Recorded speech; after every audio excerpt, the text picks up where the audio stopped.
Welcome back to Getting Her to Say I Do, my video dating vlog, my journey as I trek through and journey through this process of dating, of healing and becoming healthy, so that I can be a healthy boyfriend, friend, and husband, and find someone healthy to engage and date and pursue.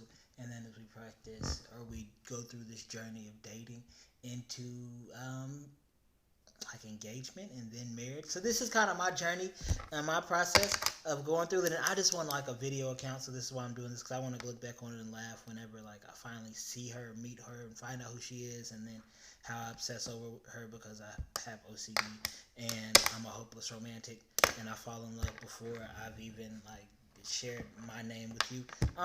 So that's kind of where we're at. So these are my notes too. Let's move those so you don't see them. So I'm on this little journey of not pursuing relationships over the next 6 months. We talked about that last time, and I'm super excited about it. But it's kind of crazy because a lot's happened since I said that, and like women have just kind of come out of nowhere, and it's crazy, which I expected, but it's like crazy that it's actually happening. Um, but that's also amazing. So I'm trying to figure out how to navigate and operate through that without compromising and without putting myself or anyone else in a position to get hurt. So today we're going to talk about my surprise.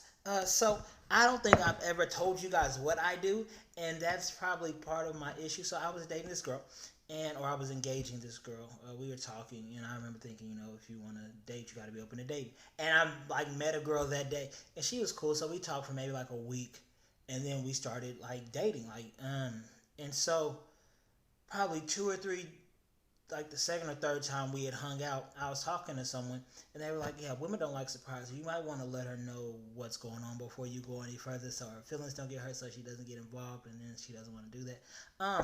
So I think that like as a hopeless romantic, I want the love process to be supernatural.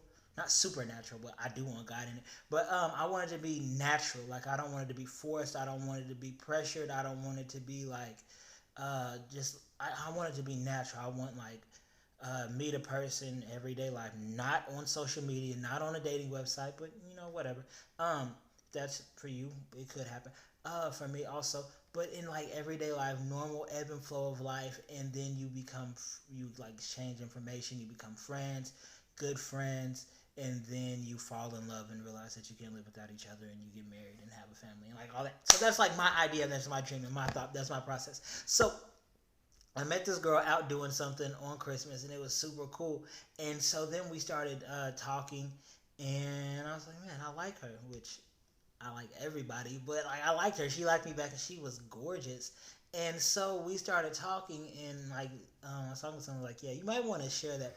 So I am like with I understand with women like women like men with position, women like men with power, women like men with titles, just because it like, oh, I'm dating such and such, and it gives you like a little feeling to you. And so with that, like I'm nervous to share with people what I do.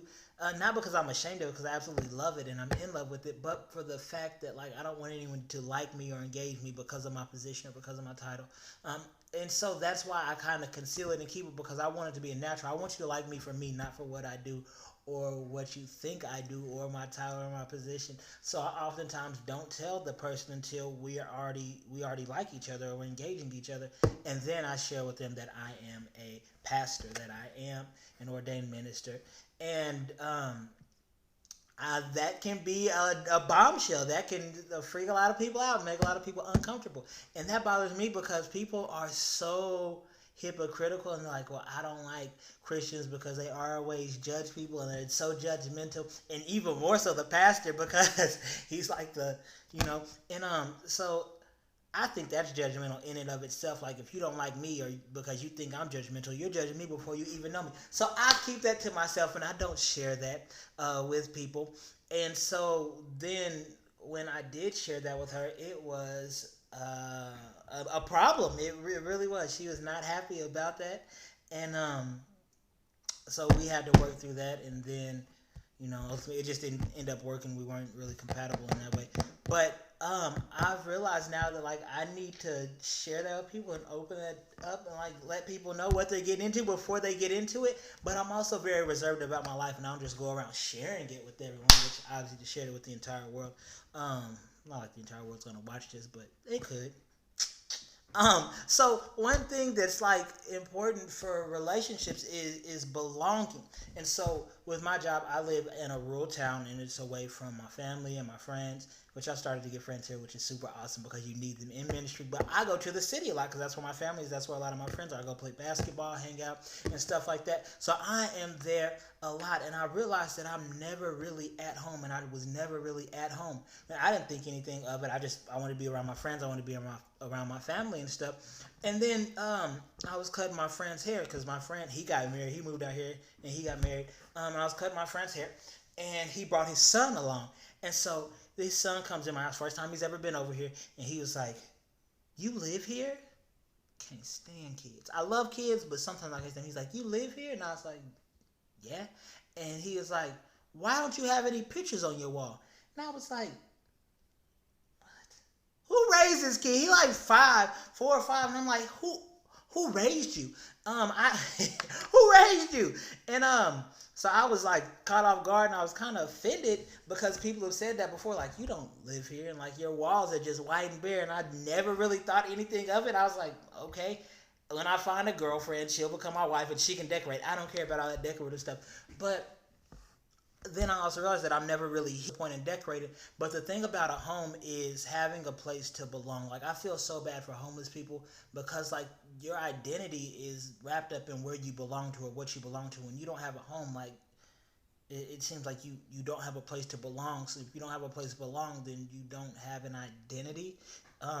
Like you do have an identity, but it's like you don't have an identity, and that started bothering me. So I decorated, and I went and got some mirrors, and I went and got some picture frames, and put up a picture of me, which is kind of weird. I'm working on it. I'm getting some more pictures, but like even within in a relationship, like the desire for a relationship and for a marriage, especially, like is to create a home, a place where you specifically belong, where you feel comfortable. Like I love my house. Like I don't ever have to leave except for like go hang out with people or to go and get food, but like everything is here where I can just be here and I don't have to leave, and this is where I belong. That's why I love being at home. I am a homebody, but I also love being out and enjoying people and stuff. But like when I leave my house, like one of my like last thoughts is, man, I can't wait to get back home. Like that's one of my thoughts.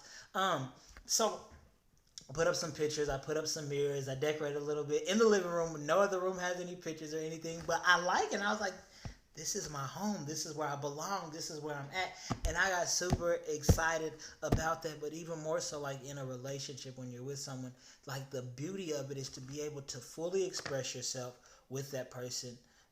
Like fully, completely, like all your fears, your insecurities, your worries, your doubts, your mistakes, your flaws.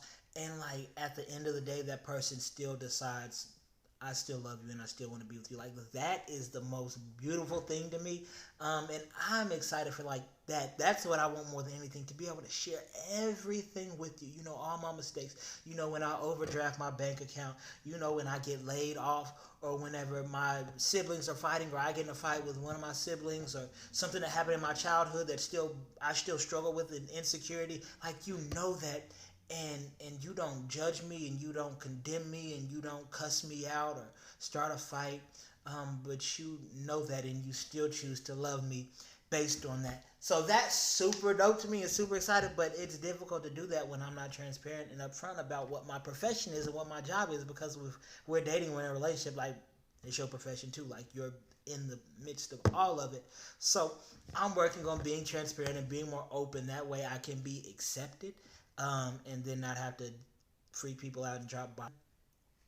So that's where I'm at right now, and I'm still going through this 6 month thing, and it's really cool because I don't have the expectation to perform or be anything. I can just be myself, and if people love it, awesome, great, and if they don't like it, that's okay also, because I'm comfortable with myself, and I'm also learning how to be a friend, how to be there for people.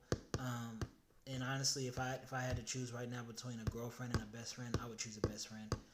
Just somebody to be myself with and not have to perform for. So that's it on getting her to say I do. I am a pastor, a minister of the gospel. I'm a youth pastor. And I absolutely love it. I'm in love with it. So the person that I date is going to have to be in love with. They don't have to be in love with what I do. They don't have to understand what I do, but they have to love it because I love it and love me enough to care about what I do. So that's me. Big surprise, bombshell, and you guys be blessed and well and awesome and wonderful and have a great rest of your quarantine. We're still locked down, but I've been meeting more people, so that's also awesome and wonderful. But you guys have a blessed day. Bye.